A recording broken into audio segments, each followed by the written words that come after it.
My name is Eleanor Price, and I was born into money that never slept. People in Oak Ridge, New Jersey like to say the Prices were builders, architects who transformed bare lots into glass towers, who gave the city its soul. But that's a polite fairy tale, whispered at black tie galas. The truth is uglier. My father, Richard Price, didn't build anything. He bought men. Politicians, inspectors, bankers, if they could be bought, he owned them. And he used black money as mortar. Before I dive into this story, drop a comment letting me know where you are watching from. Hit that like button and subscribe if you want more stories about finding strength when you need it most. I saw my first envelope of illicit cash when I was 9 years old. I was waiting by the study door for Dad to take me to my ballet recital when one of his clients slipped an envelope across the desk. I remember the casual way my father tapped it against the wood, as if weighing the heft of gratitude before tucking it away. He smiled at me, as though nothing shameful had just happened. "Ready for your performance, Ellie?" he asked, brushing dustless hands over his silk tie. I smiled back, but something stuck in my gut.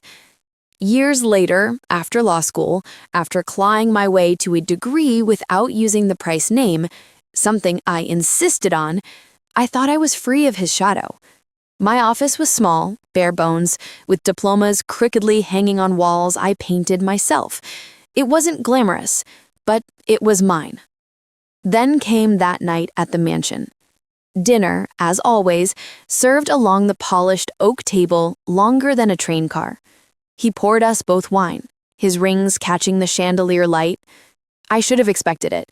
He never invited me for simple pleasantries. "There's a deal," he said, swirling his glass. His tone was soft, coaxing, almost fatherly. "A client's books need arrangements. You'll draft the paperwork, filter through trust accounts. Clean, quiet, fast. Clients are nervous these days, Ellie. They need someone I can trust." His voice teetered between request and command, but I heard only the command. For a moment, I looked down at the scarred knot pattern of the table, wondering whether silence was easier. But something ignited in me. Maybe it was all the years of swallowing bile, pretending I didn't see how he killed the truth with money. "I won't take black money, Dad," I said. My voice was steady, although I felt my hands tremble. The air thinned. His smile didn't slip immediately. It cracked, slowly, like plaster giving way under dampness. Then came the eyes. I'd seen that look when men came begging for contracts and he'd turned them to dust with a single word. "You're my daughter," he said, voice low. "You'll do as I say. Family comes before foolish scruples." "Family doesn't mean becoming your laundromat," I spat. That was it, an unspoken line drawn in blood. The aftermath was subtle at first. Calls from city offices I'd been working with stopped coming. One client, an honest one, suddenly regretted their ability to continue with me. Another had their case mysteriously transferred. My computer, once humming with emails, went silent. He wasn't trying to kill me. Not yet. No, Richard Price believed in suffocation. Choke his enemies until they'd beg to breathe. But he had underestimated something. I wasn't choking. I was watching. You learn a lot growing up in shadows. Where the files are kept, which lieutenants keep the dirtiest secrets, which locked drawers are never opened. My father thought he was untouchable. He'd forgotten that his own blood had been walking through the same hallways for decades. When I was 16, my mother died in what the police called a tragic accident. Driving home from a charity auction, her brakes on her car failed. My father wept at the funeral, but his eyes were dry when no one watched. I found the mechanic's report years later, stuffed into a folder hidden in the study. Loose brake lines. Tampered. Not faulty. My mother had been planning to leave him. Documents of separation tucked inside her jeweler's box. That's when my father stopped being a parent to me and became something else, a predator dressed in Armani. And now, finally, I saw the full war ahead. When I said no to his black money, I wasn't just refusing him. I was stepping into the ring with a man who already killed his wife. And he would try, oh, he would try, to break me just the same. But here's the irony. He had raised me too well. He had taught me power, taught me ruthlessness, taught me that weakness is exploited unless you sharpen it into a weapon. So, I made a choice. I wasn't going to survive Richard Price. I was going to destroy him. When my father decided to punish me, he didn't make it obvious. No bullets through a window, no goons waiting outside my apartment. That wasn't Richard Price's way. Violence was too crude unless absolutely necessary. He preferred to take the air out of someone's lungs while they were still standing until they collapsed quietly, without a fight. 1 week after my refusal, my practice began to unravel. The first client to vanish was a small hardware business. We'd been working on a zoning dispute, and victory was almost guaranteed. I came into the office one morning, papers already set for filing, expecting them to sign. Instead, I found an email waiting for me. "We appreciate your hard work, Ms. Price, but we've decided to terminate representation." No explanation, no call, nothing. By the end of that week, 2 more regrettable cancellations landed in my inbox. My phone barely rang, except for late-night hang-ups, silence smothering the line. That's when I realized my father's hand squeezing. He didn't need to shout. He whispered into the city's veins, and they obeyed. I drove home one Friday evening under a bruised purple sky. My office had never looked smaller. The E. Price Attorney at Law painted on frosted glass, now a mockery. As I reached my apartment, I noticed something wrong. My car, parked on the curb, one tire slashed open, rubber curling like peeled skin. Nothing taken, no window shattered. A message, not a robbery.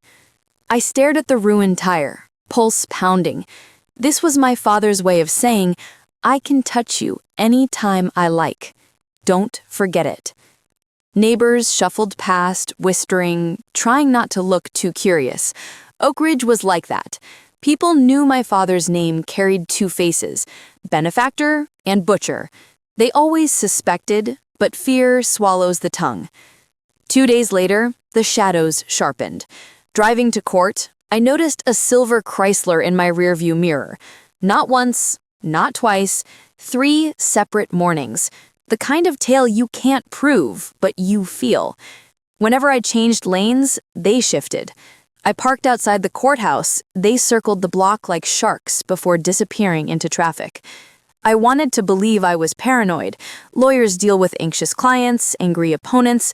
Maybe it was coincidence. But paranoia is survival when your father runs the underworld in a business suit. That night, I sat in my apartment, blinds drawn, laptop humming as I sifted through records I had quietly stolen from his home office months earlier. Old habits of teenage snooping had matured into methodical theft.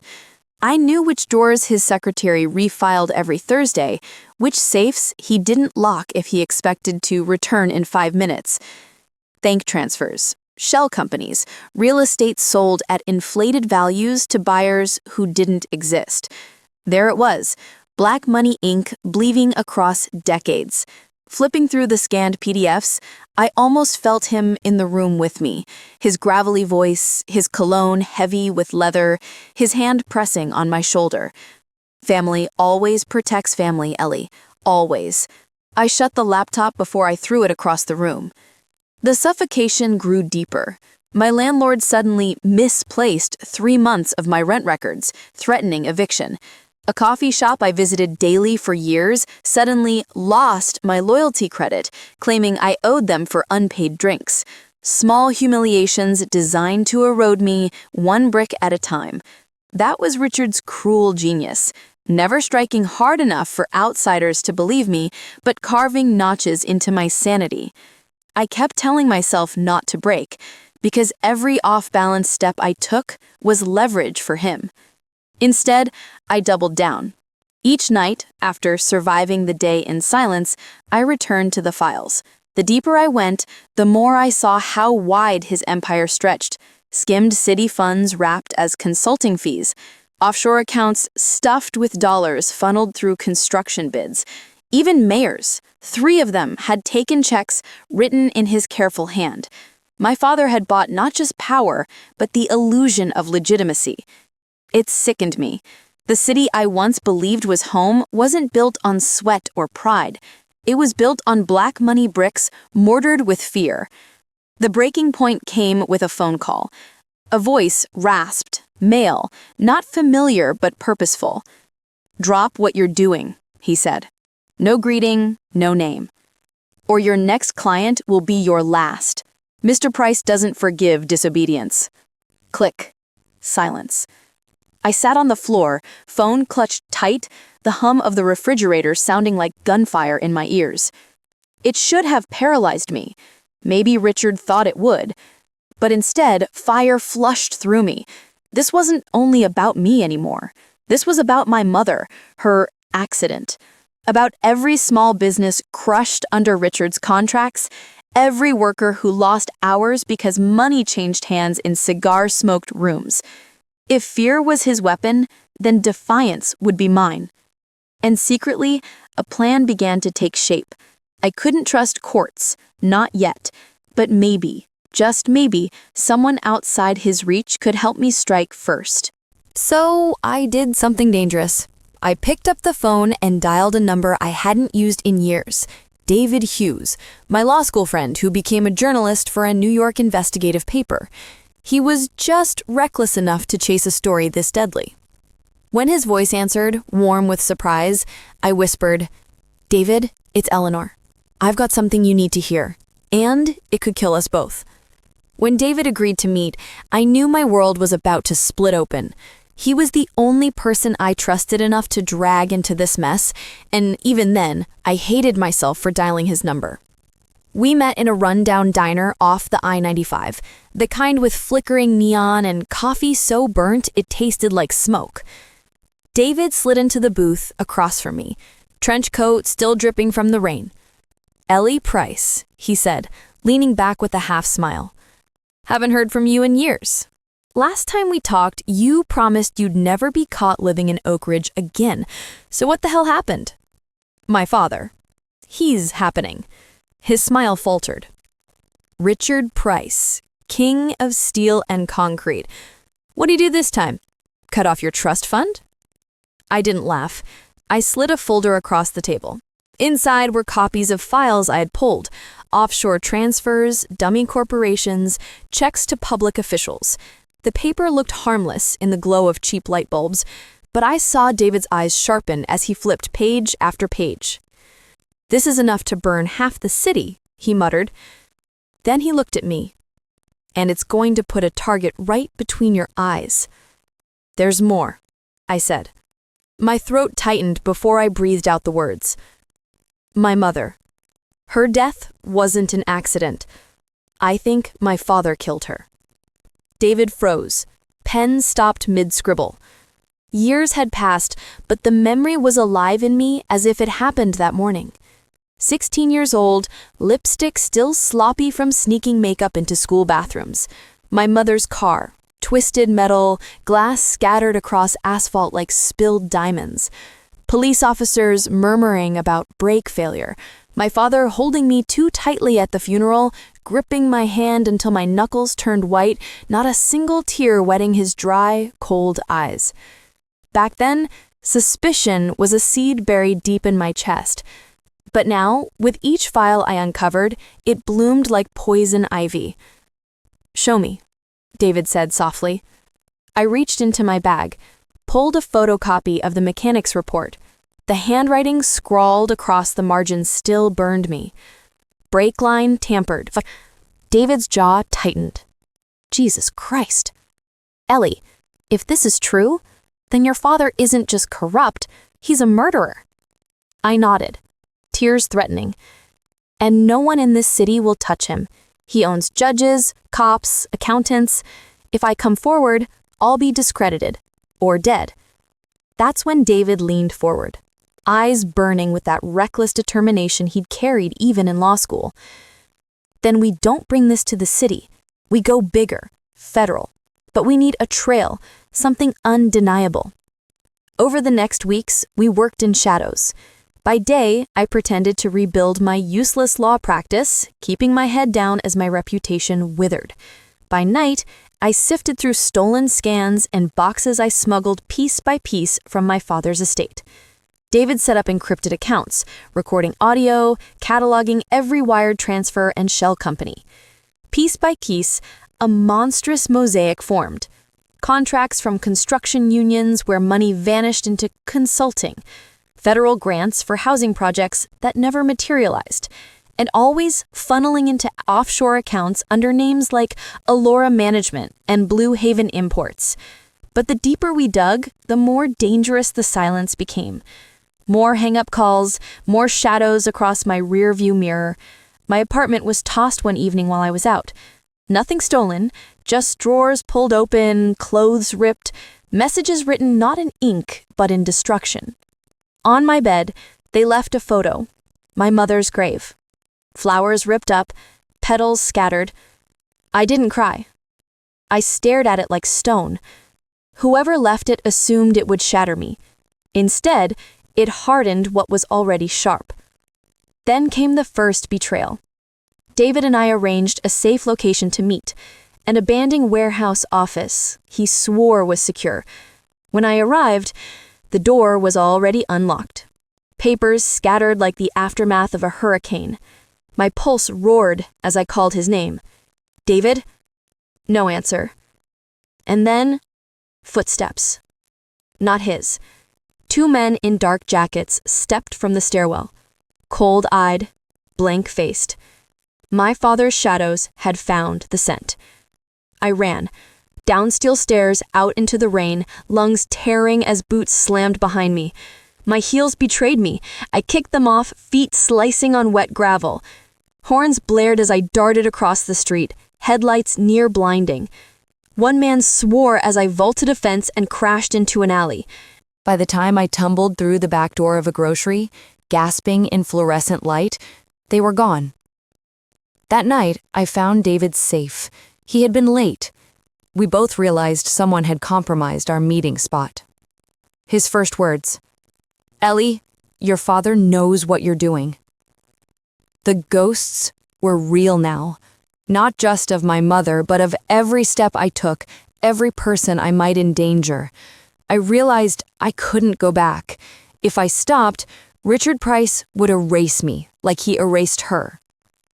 One night, staring at my reflection in the bathroom mirror, I whispered out loud, "Mom, I'll finish what you couldn't. I'll make him pay." And though I didn't believe in ghosts, I swear the air shifted, colder, as if she was listening. The past wasn't past. Not in Oak Ridge, not in the Price family. The dead had their own demands, and I was the only one left to answer them. For weeks, David and I moved like fugitives in our own city. Every coffee shop meeting was guarded by whispered codes. Every email we sent was encrypted within encrypted vaults. And yet, a gnawing truth remained. Richard always seemed one step behind. I discovered just how far ahead he was the morning two men in dark suits walked into my office with government badges. "Eleanor Price?" the older one asked, his voice flat as chalk.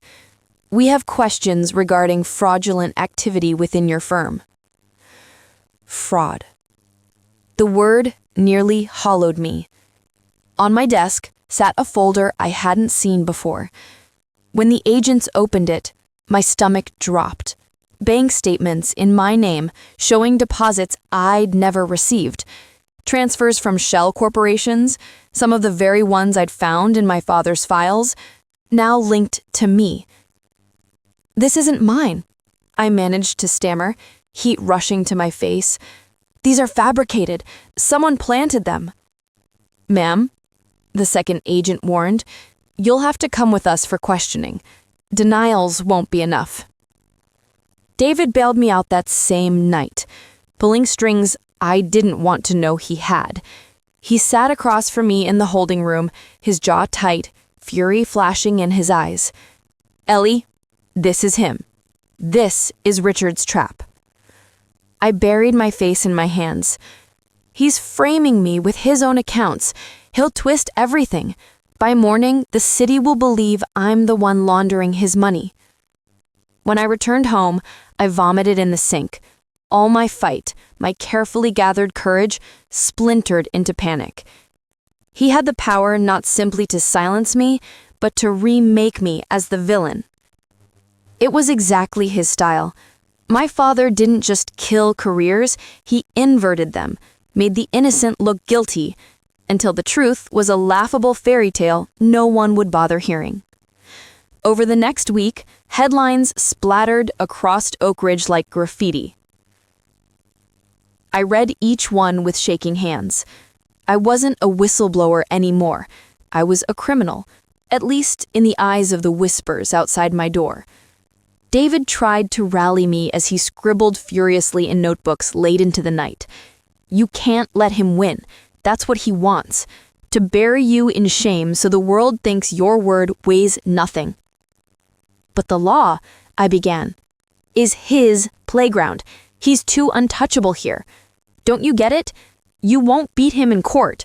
You have to beat him out there, in the shadows, the same way he controls things. His words cut deep, because I knew he was right. I had been naive to think I could outmaneuver Richard in the same halls he'd polished with bribes for 30 years. He owned this city's justice. If I wanted revenge, I'd have to abandon the illusion of law. The moment of clarity came 2 nights at a gala. I had no invitation, but walked through the hotel's glass doors anyway, chin up, eyes cold, daring them to stop me. My father's empire was gathered inside. Politicians, executives, mistresses, all dressed in silks and tuxedos as if corruption wore sequins. When he saw me from across the marble floor, his smile widened. Not joy, amusement, a cat finding its cornered mouse. He raised a glass in my direction, as though toasting. My fury twisted fire through my veins. He wanted me broken, humiliated, discarded like my mother. No, not anymore. I realized then that revenge wasn't going to be about lawyers and witness stands. It would be bloodless, but merciless. I needed to become something he didn't expect. Sneakier, colder, unafraid of leaving scars. We built a new plan. No authorities, no courtrooms. Instead, we would expose him digitally and publicly. Hack into his financials, leak his offshore accounts, record his allies' confessions. If Richard Price controlled whispers, I would turn them into screams, louder than he could muzzle. But I wasn't reckless. The man was careful. A frontal attack would make him double down and bury evidence. I had to bleed him slowly, strategically. First, we leaked a contract to a small online blog about a housing project that never existed. A quiet scandal at first, barely noticed by the larger press, but cracks had opened. Then, we pushed documents showing his charity donations were siphoned back into private accounts. Local columnists picked it up. Whispers grew. And while he tried to silence those stories, David and I dug deeper, following trails that connected Oak Ridge's mayor and half the city council to Richard's black money schemes. But Richard was not blind. The deeper I cut, the more desperate his wolves became. One night on a deserted road, headlights flared too close in my rear view. A black SUV swerved toward me, metal screaming as it scraped my side. I spun off the shoulder, slamming brakes, gravel spraying. The SUV slowed, lingered, then drove away without finishing me. Not yet. Not until my father decided the humiliation was too much. Clutching the steering wheel, I forced air into my lungs. This was the cost. My father was done playing suffocation games. He was unleashing claws. But so was I. That night, staring at the glow of the city skyline, I finally whispered aloud what I'd been afraid to admit even to myself. I don't just want to prove him guilty anymore. I closed my eyes, breath steady. I want to end him. When you grow up in a predator's house, you learn patience. My father never struck first. He stalked, wore people thin, made them stumble before he delivered the fatal blow. I'd spent my childhood watching him devour competitors this way.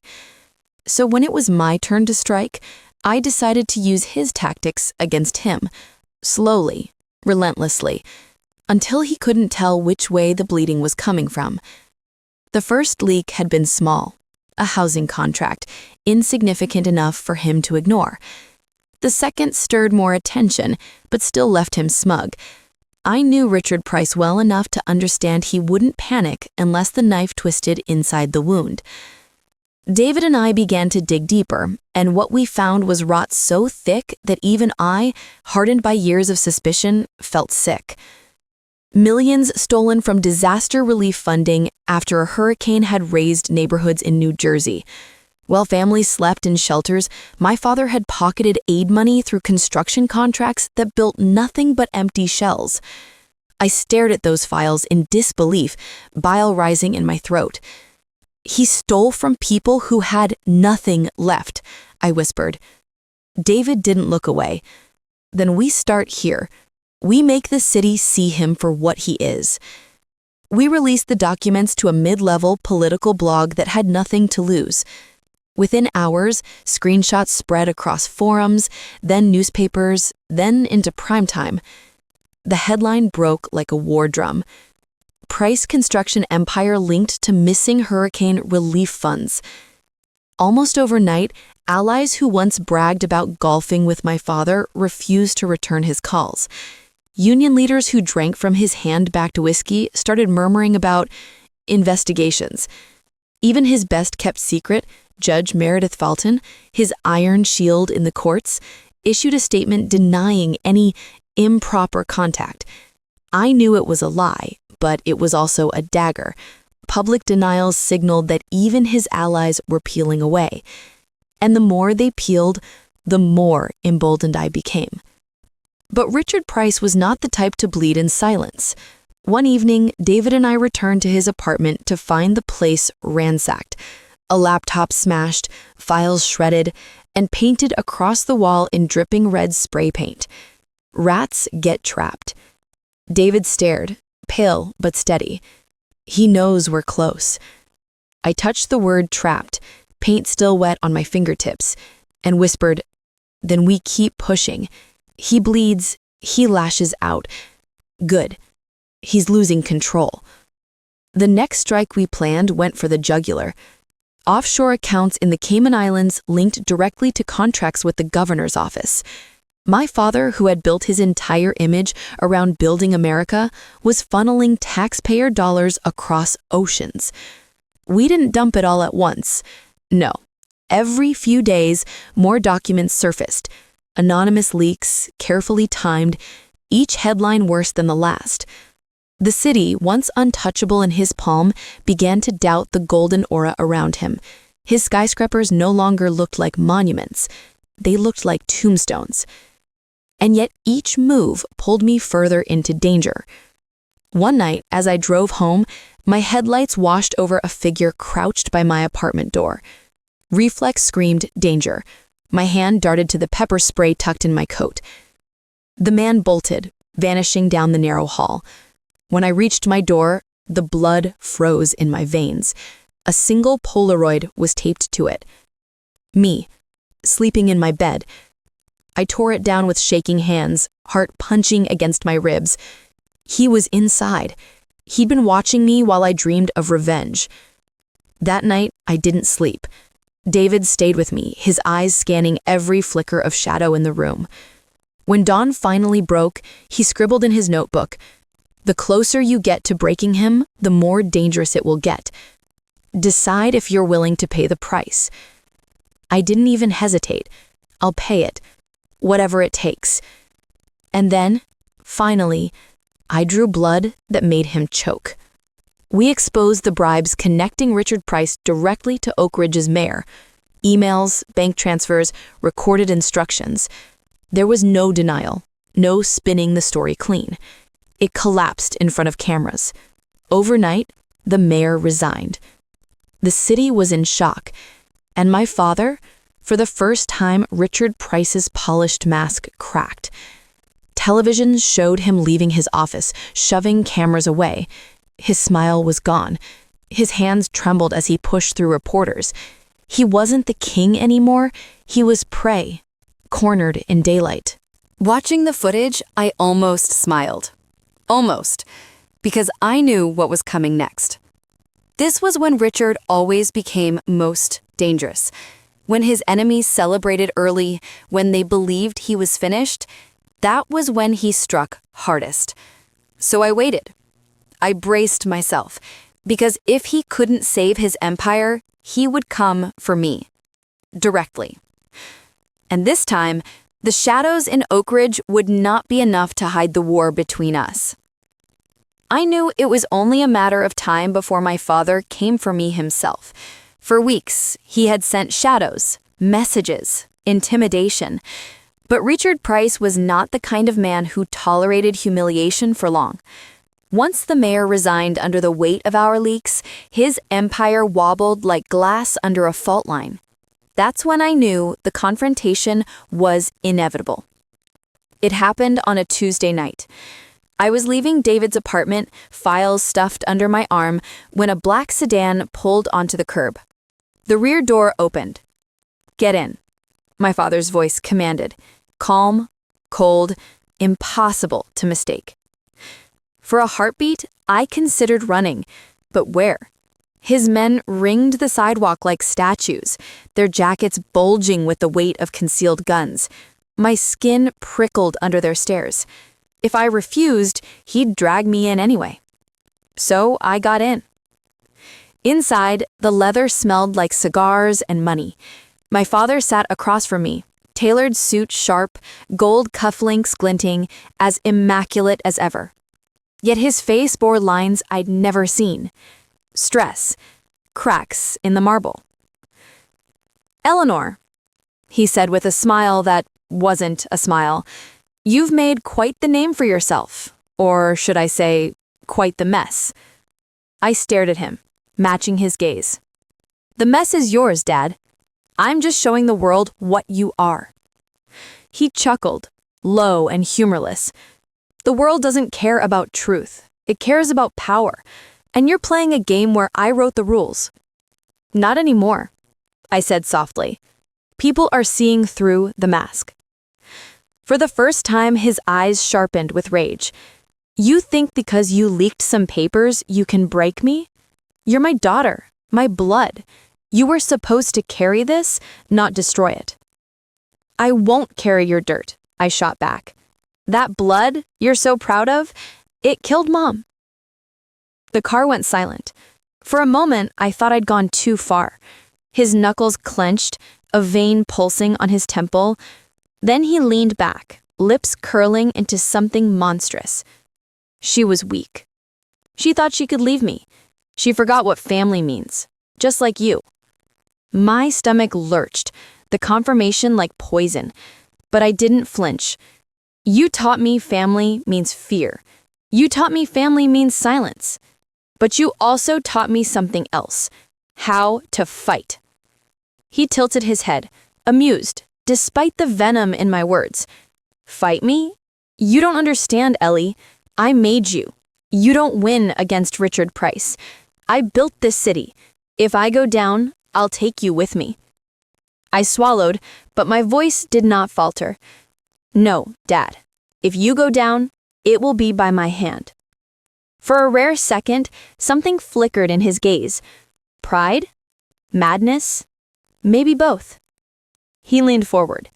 "You sound like me. Ruthless. Cold. A predator. You really are my daughter." I held his stare, refusing to blink, even as fear licked my spine. And beneath my cold defiance, I clutched the secret burning in my pocket recorder.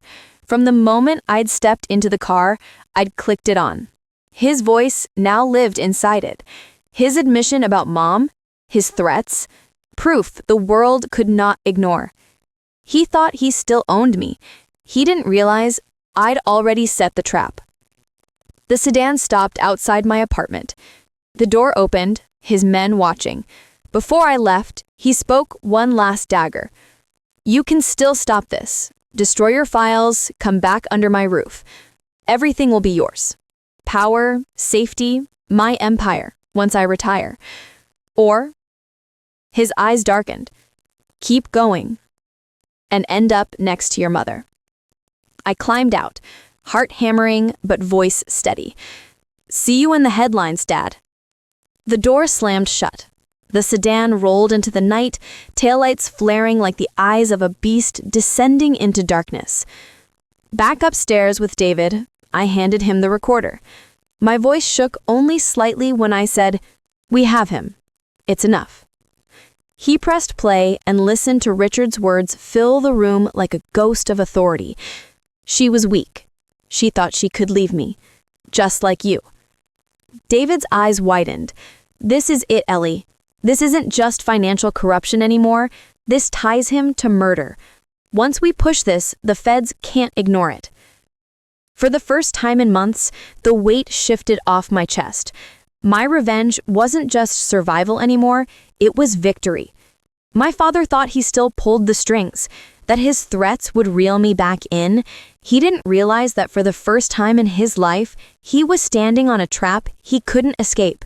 David uploaded the files at dawn, offshore accounts, bribes, transfers, and most damning of all, the recording of my father admitting what he did to my mother, calling her weak, confessing his hand in her death. By noon, every major outlet had the story. By evening, the FBI announced a federal investigation into Price Construction. Warrants were issued, bank accounts frozen, partners questioned. I watched it unfold from my apartment, the television flickering like a stage. Cameras caught Richard Price in front of his headquarters, swarmed by reporters. For the first time in his long, ruthless career, he didn't smile. His jaw was clenched, his skin pale, his composure cracking on national broadcast. "Mr. Price, did you kill your wife?" a reporter shouted.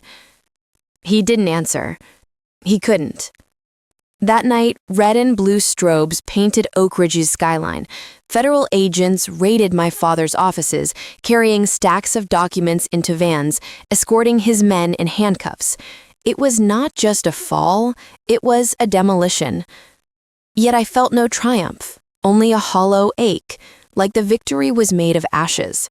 Because revenge doesn't give back what you've lost.